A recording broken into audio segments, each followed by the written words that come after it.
I've had some phenomenal guests on the show. Conversations that made me stop, think, laugh, and honestly just feel inspired. The quality, the experience, the realness, it's blown me away. So we decided one episode just wasn't enough. This is the Top 10 series, a look back at the most relatable, impactful, funny, and learning-filled moments from the incredible guests who've joined me so far. And before we jump in, a quick shout out to our sponsor, Your 360 AI. They're changing the game in feedback and growth. Real conversations turned into real development. Yes, please. Because the world of work is changing fast and guessing just doesn't cut it anymore. Visit your360.ai to see how they're helping teams stop guessing and start growing. All right, let's get into it. This episode covers the most impactful moments. You'll hear the insights that stop me in my tracks. Those, whoa, I've never thought of it like that moments that really change how you see your work and yourself. I'll tell you that the only reason that it changed is because I took a hard look. I kept telling myself for like a year and a half, I kept telling myself, well, if I get through this, it's going to be better. Well, if I get through this, it'll slow down and be better. And I started my work day at probably 6:30 in the morning, and I ended it somewhere close to 10 o'clock at night. So luckily my kids were mostly grown up and mostly out of the house. So I didn't have to, feel guilty on that score. But I was working quite a bit, and I just kept saying, well, it's going to get better. If after this, it's going to get better. And one day I was sitting there, I do remember it's like October. It was like, September, October. And I was still working, and it was 11 o'clock at night. And I had been working at 11 o'clock at night for probably the past 3 months. And I said, I'm like, Lori, it's not going to get better. It's like, it's just not. I was doing too many jobs. I had, my responsibilities were too big, and I kind of had to look at what I was doing, and I was living two different lives. I had my financial advisor's book of business, plus I had all of the back office and operations for this company, and it really had to make a choice. I had to decide which one was I going to do, which one did I want to do, and I really struggled. It's funny to think that you really struggle with whether or not you want to do, compliance or do something that you had been trained, talk to clients, help them. I told you I was really passionate about that, but I liked both pieces. And it boiled down to the fact that I wanted to work with clients, and I was good at it. And that's what I wanted to do. Yeah. Oh, so many things going through my mind, because I'm going to make an assumption that because you're not a partner in this company, that you probably weren't compensated for the amount of work you did. So we'll leave it at that. I don't know. I'm never going to ask a number on this podcast, but I'm making some assumptions reading between the lines. Let's put it at that. We'll leave it at that.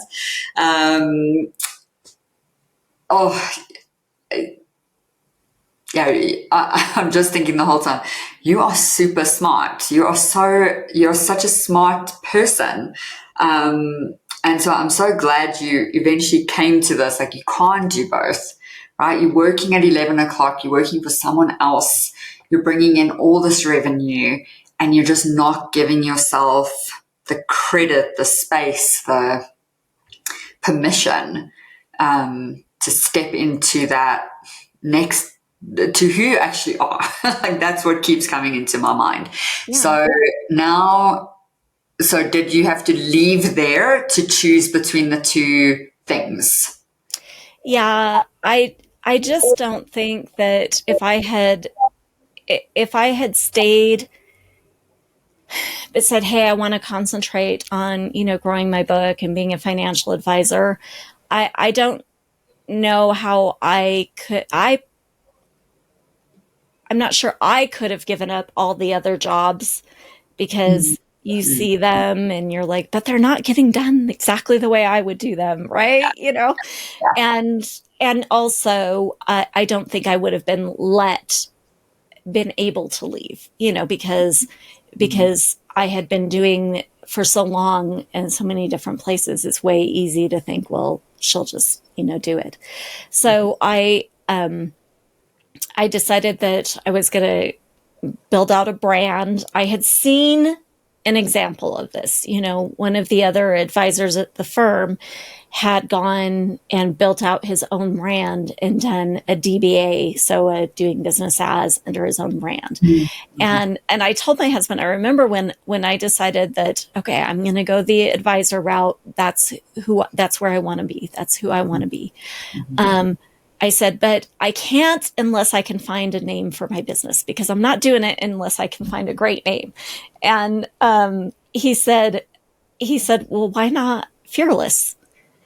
And I had been doing a podcast with fearless females where I asked women to kind of share their stories, as sort of a virtual mentorship for young women who kind of are like, oh, I could do that. She's so cool. Maybe I could be cool.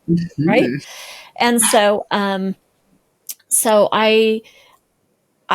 said, well, yeah. Oh, I do like that. Fearless financial advisors. And he got on the computer and he's like, yep, it's available. And so my last stopgap for I'm not doing it until this happens, it was gone in 15 minutes. And Good. We you needed that push. Yeah, we registered the Fearless Financial Advisors name. No and more excuses. Yeah. Of being fearless and fearing less about your financial future. Yeah. It really, it came at the right time, and it was a little bit fearless of me to leave this safe space that I knew I was good at. So without the hindsight, when you were in the moment, how were you feeling and what were you experiencing? Like, speak as if you're speaking to someone currently in that same situation and you're relating to them. How are you feeling? What was going on that made it so horrific? I think it's important that when you're in a situation like that, when I was in that situation, I wasn't sure of where my value was that I was providing, because I wasn't necessarily reinforced by leadership. And so if you're not aware of the value you bring to the table, or how to glean that value, and you're only relying on other people to dictate your value, that's disheartening, especially if you're not working necessarily for the best levels of leadership, right? And I think it's very important that people understand that everybody brings something to the table. And you need to find out what that is. During that time, I was growing, I was learning, I was still young, youth-wise from a leadership perspective. And it took lumps to get there. And I think having that understanding of who you are, where your strengths are, what your superpower is, and finding ways to get that reinforcement, whether it's overt or covert, passive or not, and be proud of what you bring to the table, and don't rely on others to necessarily dictate how you feel. Now, I would highly recommend, and I'm glad we've talked about mentors before, if you're ever in that situation, find that mentor, find that board of directors that you trust and that voluntarily is engaging with you and also sees that potential in you, because they're going to set you straight. And you're not beholden to them as a leader. They're not paying you, and you're probably, hopefully, you're not paying them. But I think that would be extremely helpful to help somebody through that situation, because there's always the end of the forest. You just got to find your way through it. Yeah. Oh, I might just write that down on a post-it.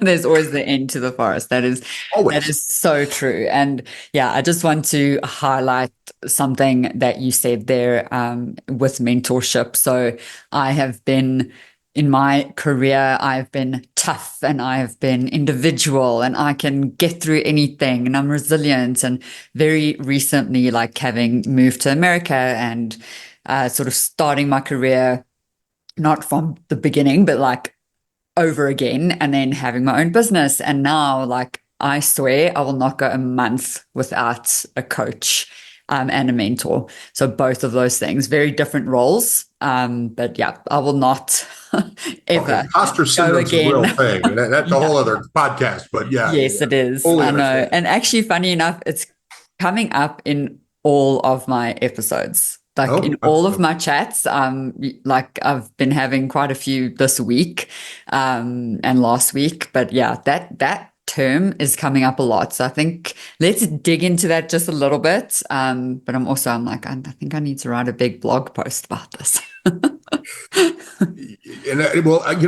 kudos to you, Candace, because you're it sounds like you've experienced some, but instead of letting it overtake you, you're addressing it head on. You're doing the research. You're sharing, living with it authentically what you're going through. And I think that's one way to help others going through those is sharing your own personal experience with it. Yeah. What does it mean to you, imposter syndrome? Because I think it gets thrown around a lot these days. So what does it mean? Well, I'm living it too. I've worked, I tell people I've worked very successfully in the construct that others have created. But when you become a consultant, you have to create your own construct. And I've been a professional comedian, professional musician. I have a YouTube channel and something completely different than learning. And I'm no problem promoting those aspects. But as a consultant, you're promoting you versus the character that you play on stage. Very different. I learned a lot about myself, and sometimes you're in that hole and you need that mentor to throw you that line and go, you have value, hold on to the rope, you're not falling. And it's so helpful. Like you said, you need that reinforcement because humans' brains, they're sometimes difficult to crack, and especially your own, right? Yes. Oh my gosh. We could talk about this for days. Part two. Days. Stay tuned. Yes, exactly. So next year on the podcast. Incredible. And then what came next after you received your master's in dance? Yeah. So before I went back to dance, I was a nurse. I was working as a nurse, which was, something that I love is taking care of people in some of their most difficult times. I find like such joy and honor in being able to be in space with someone when they're experiencing like some of their deepest and darkest times, right? Like I worked in the ER for many years, and not because I love the adrenaline, but because I knew that the impact you can have when you're sitting and helping someone in some of their hardest times is just, it's just an honor and a privilege. So I've been a nurse for many years. I was a nurse when my mother got sick, so I helped take care of her. And so after, I just couldn't keep nursing. I couldn't keep giving and giving. And that's why I went back, as I said. And so when I was done with grad school, I was kind of in the space of do I want to keep nursing? What does that look like? I want to keep dancing. I love it. So how do I bring those two worlds together? And I went back to dance, or I went back to nurse, and I worked as a bedside nurse for many years, and then also danced on the side. I danced in companies and performed. So I kind of kept them in two separate spaces. And then my twins, I have twins who are now 9, but when they were 6 months old, Soren and Femke, I got pregnant again. Oh my God. They were 6 months and I was like, what? Because I had a hard time getting pregnant. I had to use medicine to help, to get pregnant. And so I'd never been pregnant naturally. And 6 months after my twins were born, I'm pregnant. And that same evening that I found out I was pregnant, I had an ectopic pregnancy. And I went to the emergency room. I was rushed in. I almost died. I started bleeding eternally. And there's this moment when I was up in Trendelenburg, and which means my feet are up in the air and my head's down because they're trying to preserve all of your blood to your largest organs. And my nurse comes to me and she holds my hand and she says, I'm here and you're going to be okay. And I just remember thanking her because I was so scared. I was all alone. My husband was with the kids. I thought I was dying, that I would never see my children. And that moment, so what's interesting about this story, which I don't always share, but I'm realizing is pretty important, is there was this moment when I actually kind of felt embarrassed of her holding my hand, like taking care of me. I was like, what are you doing? Like, I've got this. I'm good. I'm strong. I don't need you to take care of me. And it felt really different for me to be on that side of being cared for. But anyways, I was like, Tara, you could be dying. Will you just let somebody care for you for like once in your life? Will you let your guard down? And so I did. And I just remember feeling like so grateful that she saw me, that she took the time. Because as a nurse, I know when somebody's like about to die, you're not worrying about their soul and like their heart and their fear. You're like hanging up IVs, you're charting, you're telling, people to get this, you're listening to what the providers, and like, it's very chaotic. And in the midst of all that, she remembered me and I remembered to receive. And so I think we were both really courageous in those moments. So that changed my life, like to allow myself to receive care was really life-changing. And I wanted other nurses to feel that way. So I wanted nurses to feel seen and heard and cared for all the work that they do. And this was back in 2015, before we were talking about burnout, before we were talking about nurse wellness.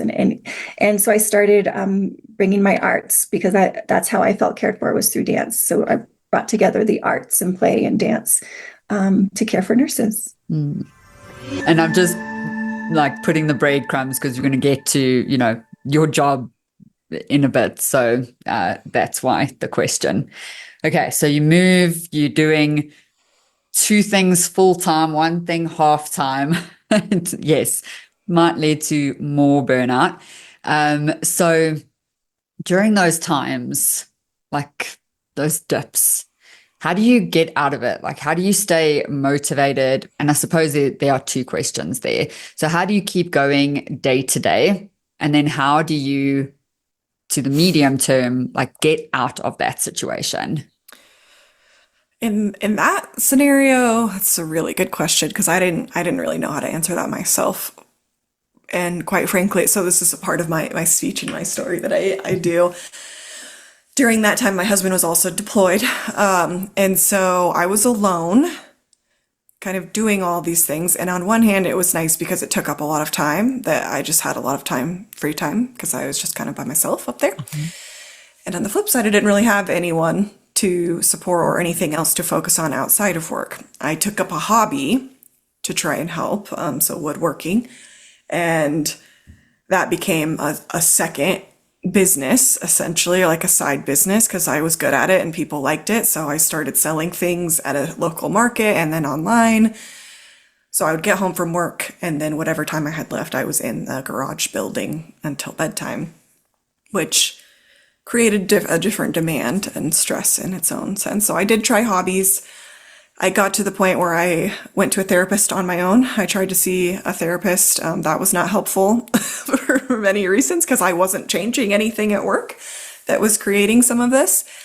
And I got put on medication, actually. And it ended up having a negative effect because I wasn't depressed. I was stressed.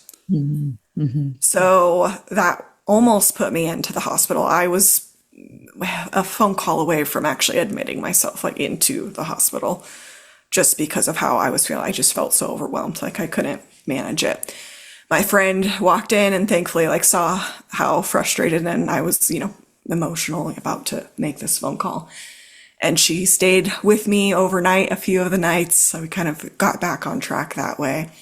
And I knew that we were also moving. So we were going to be moving to North Carolina right as I was finishing my degree. And so there was a kind of an end point there. And I think that helped to see the light at the end of the tunnel that way.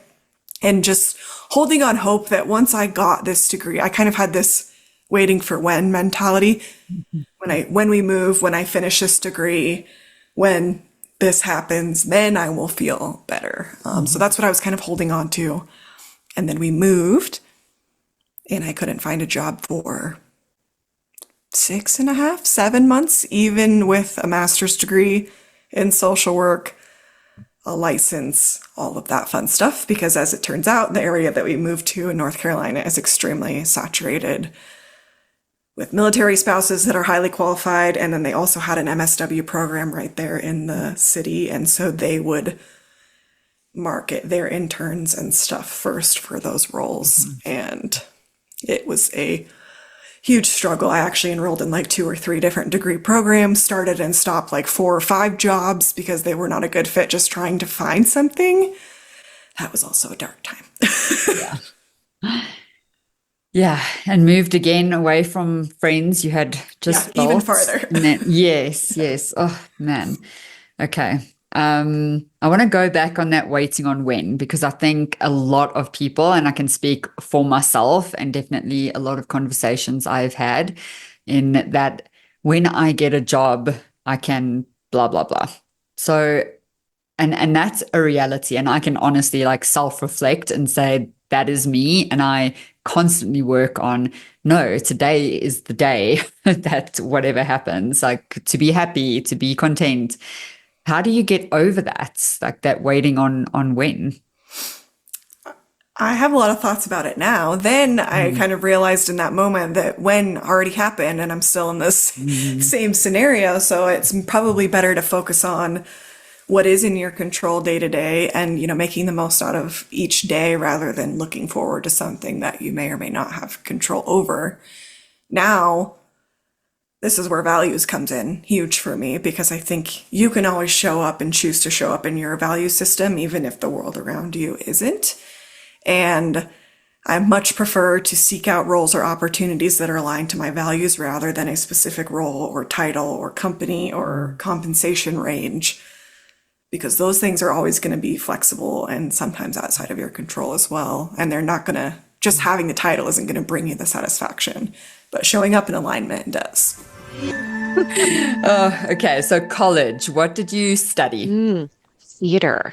From a little girl, my mom and my dad got me into dance at a very young age. I started when I was 3. So performing, getting in front of people, I did pageants. Then they encouraged me to start getting into theater. My first role was Nancy in the play Oliver, and I got to sing. And from there, I loved it so much. I did as much as I could through high school, and then went to school for theater back in Maryland. And it was such an amazing journey. I had a lot of fun. I worked a lot. I did a lot of really cool shows, met some great people, and it was all to gear up for moving out to California after I graduated. Wow. Okay. So then you did move? I did. Yeah. I moved to Los Angeles and I stayed there for 3 years. That is probably the experience I think has really shaped who I am today the most. It is a tough environment to live in. It's hard to trust anyone because everybody wants something from you.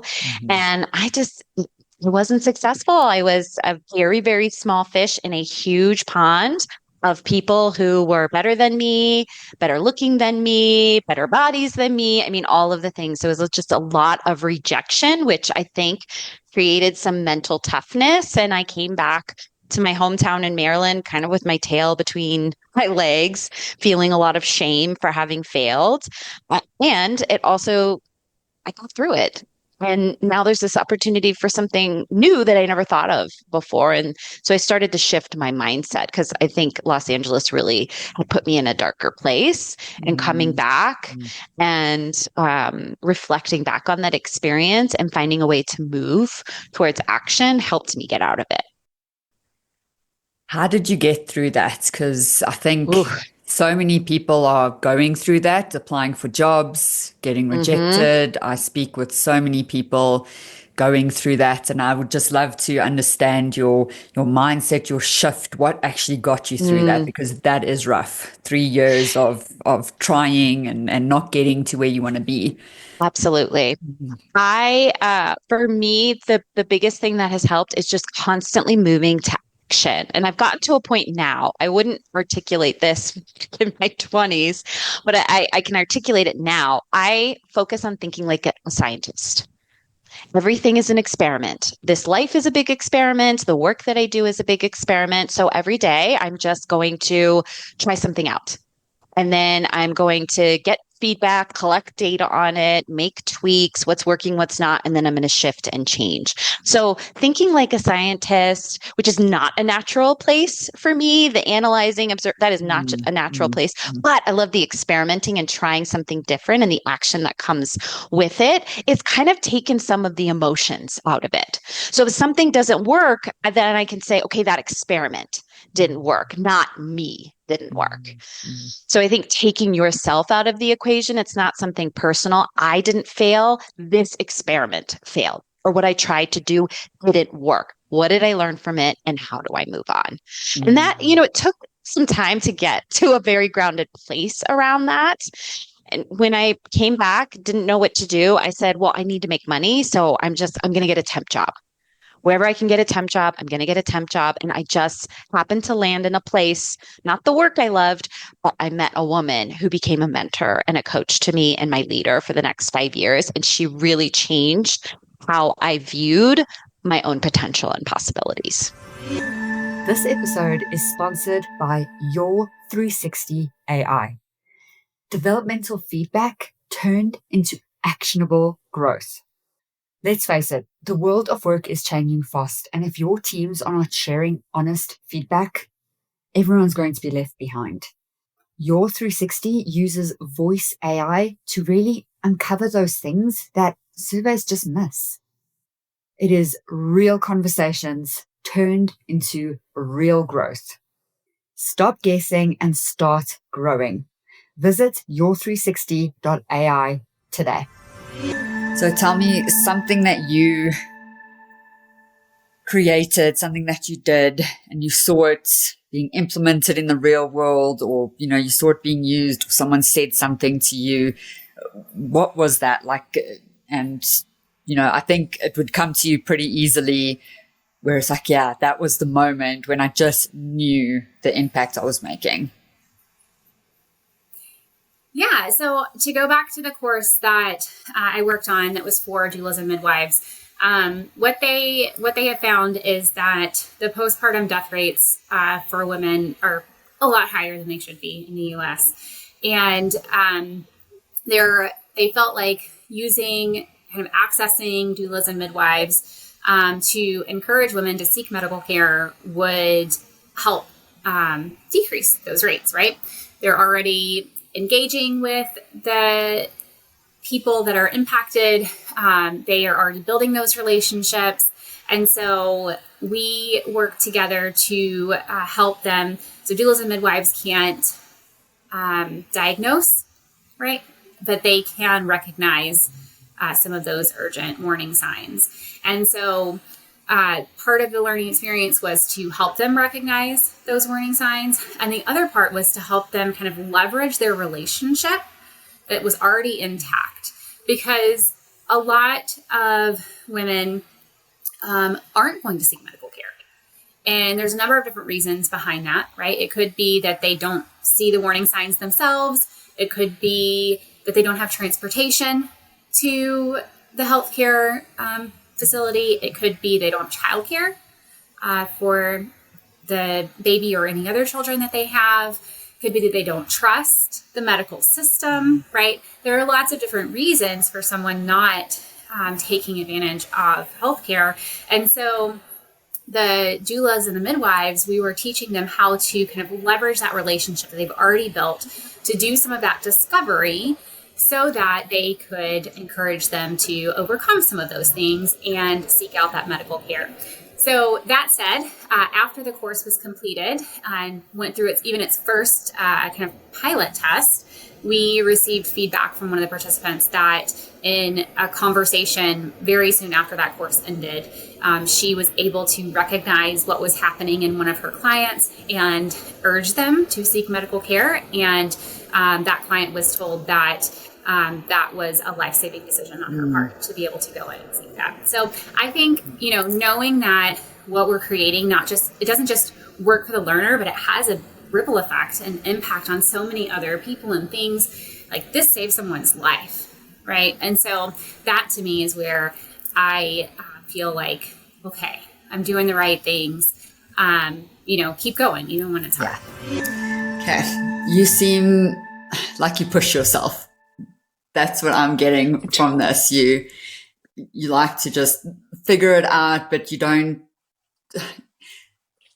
how can I say, you don't follow the scripted path, right? Like changing your major so many times. Like, again, that to me takes a lot of courage and also just self-awareness. So how did that go for you? I want to dig deep into like the feelings, your decision making. Like, okay, you said accounting and you couldn't do numbers, and then graphic design, and believe me, I resonated so much with that because I'm so creative, but like I cannot do graphic design. It's like literally my zone of non-genius. It's like the opposite. So I relate. Can't be worse than mine. Yeah, I really related. I was like,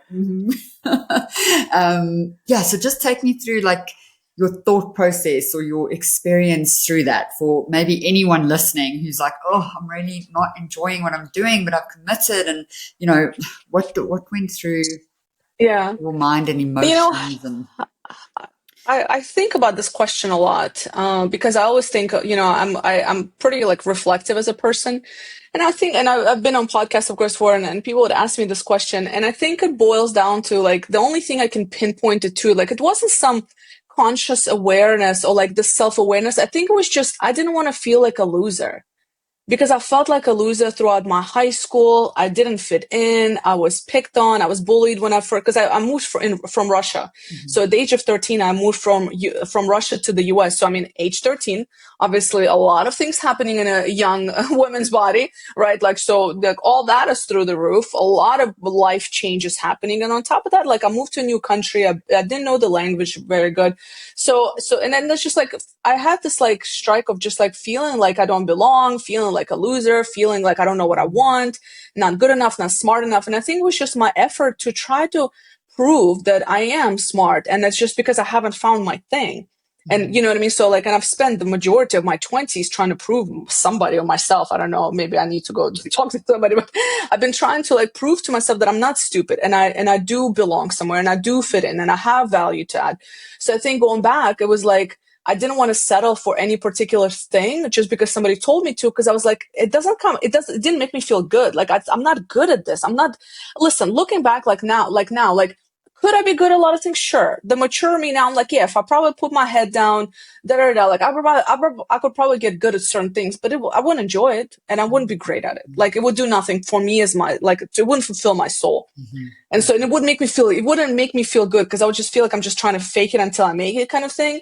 So I think that's probably what it was. Like deep down, I think it's just this need to not feel like a complete loser, because that's how I felt.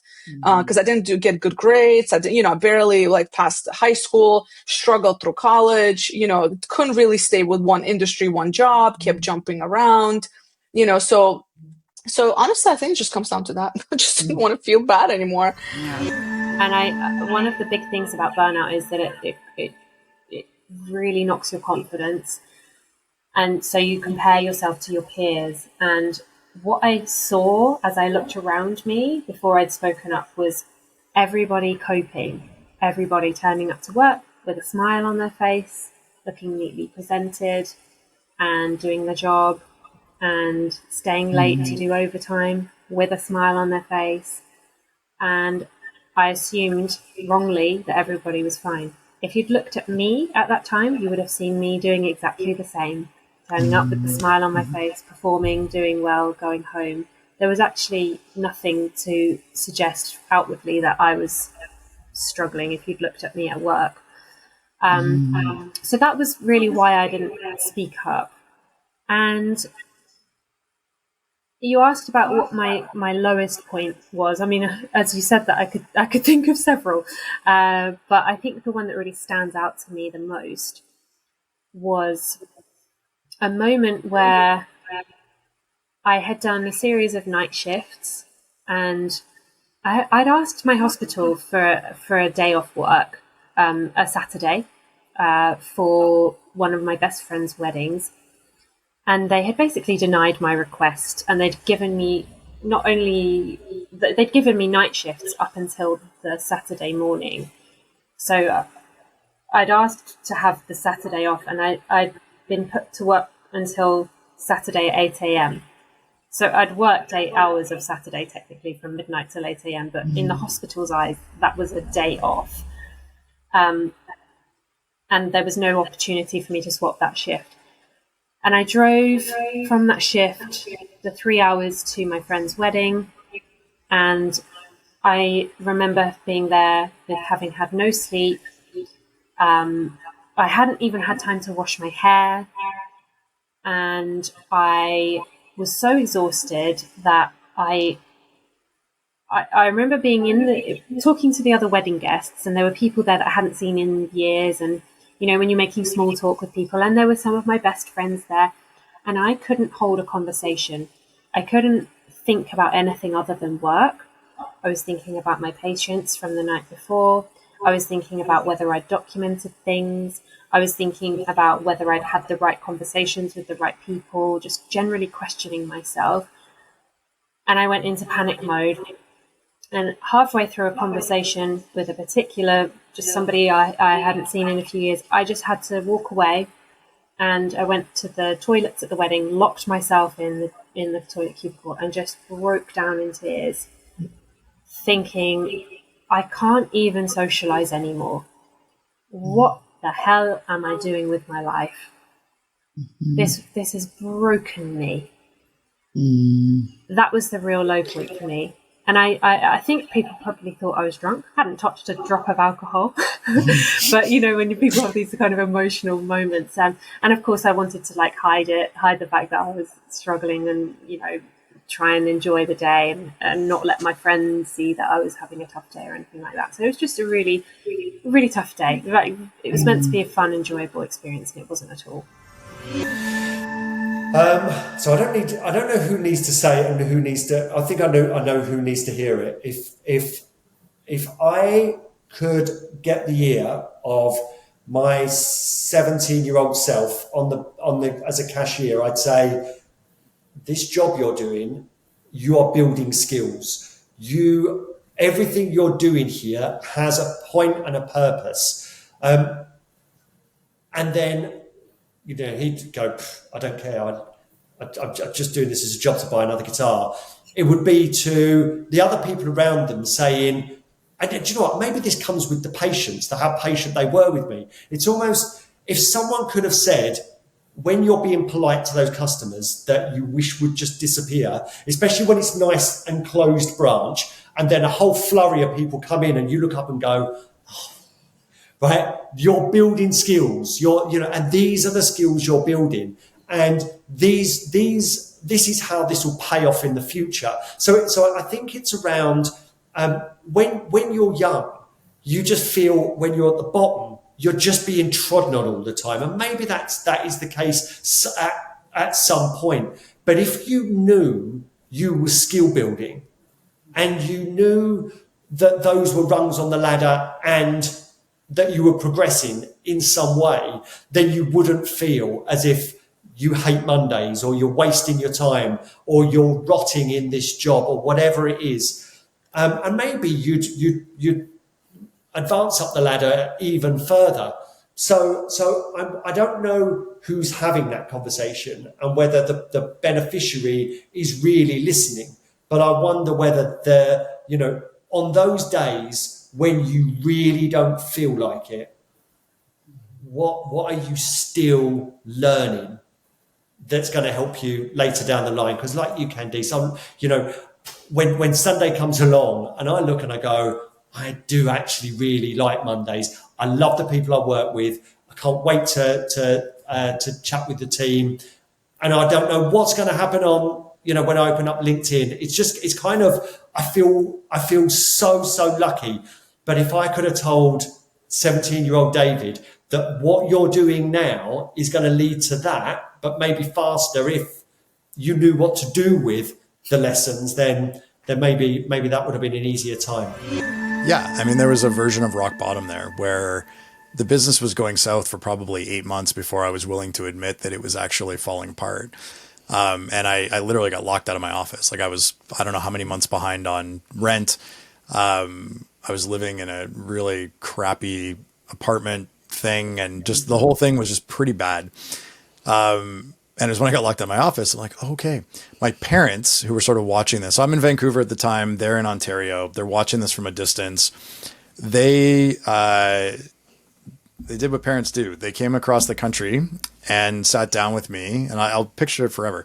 I had this ridiculous desk, this massive piece of oak desk, because of course I needed that in my like oversized suit. It was ridiculous. And they sat across the desk from me and they slid a check, like physical check across the table. It was $600. And they said, this is it. This is basically the end for us to support you. This is enough money for a plane ticket home, which it was at the time. Or you can do whatever you want with it, but this is it. If you choose to come home, you can have a year rent free in the basement to basically, I mean, they didn't say it, but get my shit together was basically what they were trying to suggest. And I said no, because, I was that guy. Mm-hmm. And then 3 days later I went, well, what else am I going to do? And so then I went back with my tail between my legs a little bit and said, okay. Mm-hmm.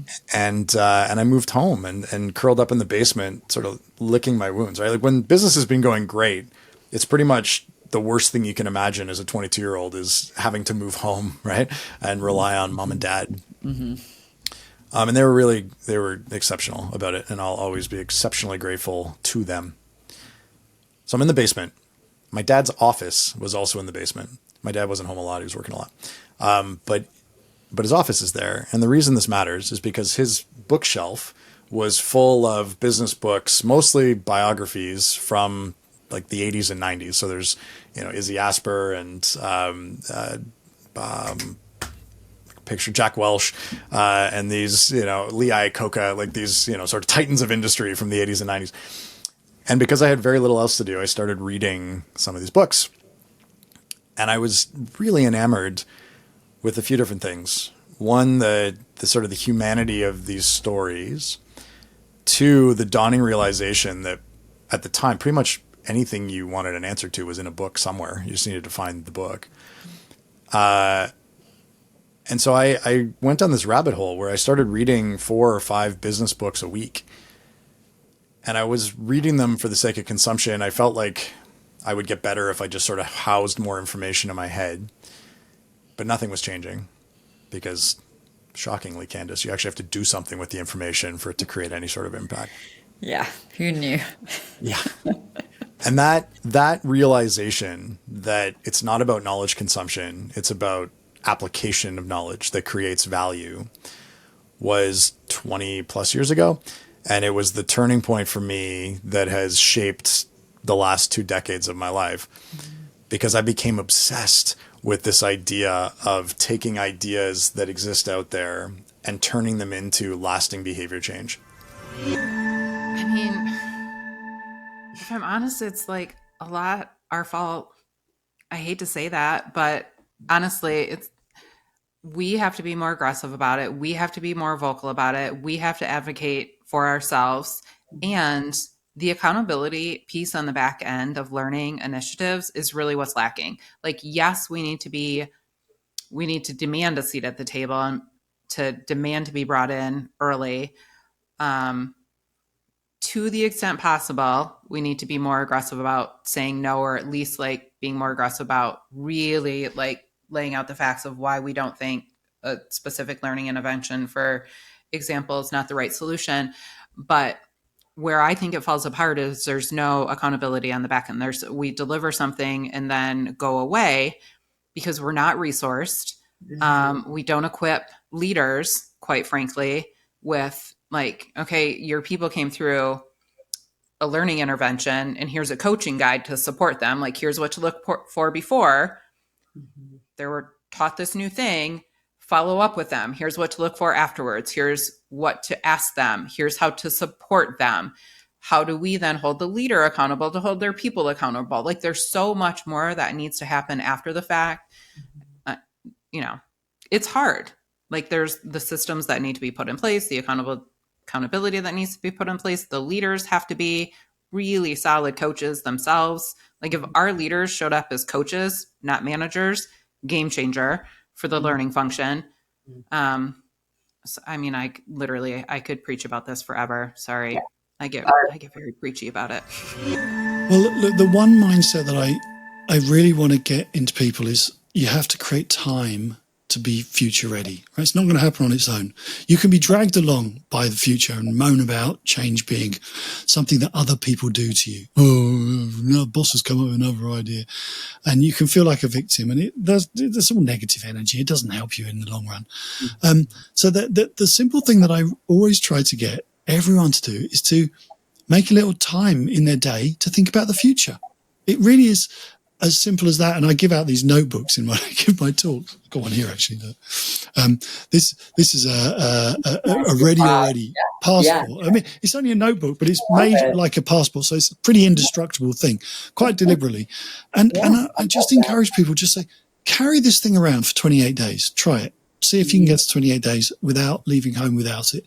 And every time you've got a few moments free, you're waiting for your coffee, you're waiting for a meeting, you're on a bus, train, plane, whatever, just pull it out. Because it's with you, you will pull it out.